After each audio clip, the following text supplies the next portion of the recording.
Monday Health Minutes, sponsored by Valley Health. Hi, I'm Melanie Shafer. This is Monday Health Minutes.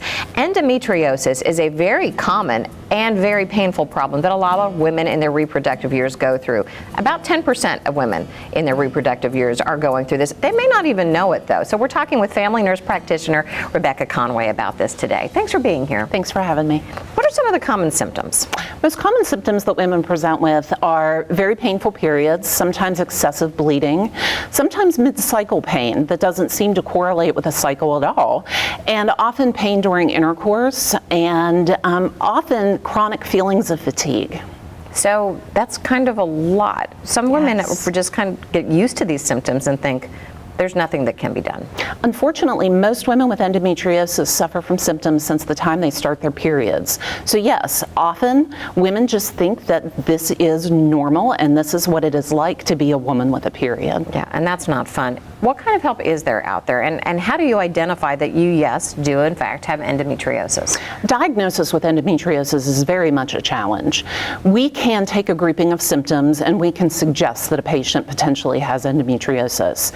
However, there is no diagnostic testing in terms of pelvic exam, pap smear, ultrasound, MRI that can actually diagnose endometriosis.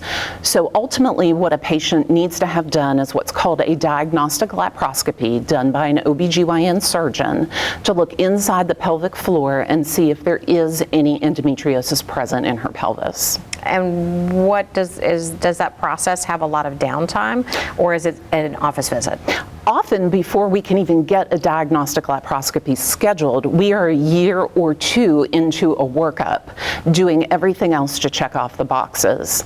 When they do have the surgery, if the endometriosis is mild and the removal is simple, they may have a downtime of a week. However, in more severe cases, when more endometriosis needs to be removed, it can take weeks for recovery. Talk about the treatment process. Once you're identified as having endometriosis, how is it treated? That is another very disappointing thing about this health condition. We do not have a lot of treatment options. Endometriosis seems to present very much like other autoimmune conditions, and there are treatments to manage pain, but we have no curative therapies at this time. We do have some types of hormone blockers that we can do that can help the progression and the disease process. Ultimately, they do not provide much pain relief, and as we all know as women, hormones do come with side effects and risks. Often we also can do more conservative therapies such as pelvic floor therapy, which is done by an occupational therapist, and we mainly manage symptoms versus disease process. That could be discouraging to somebody listening. Should they still have this conversation with their doctor? I mean, if you feel like I might have endometriosis, but there's not a cure, why should you still come to your doctor and discuss? Because you need to be validated.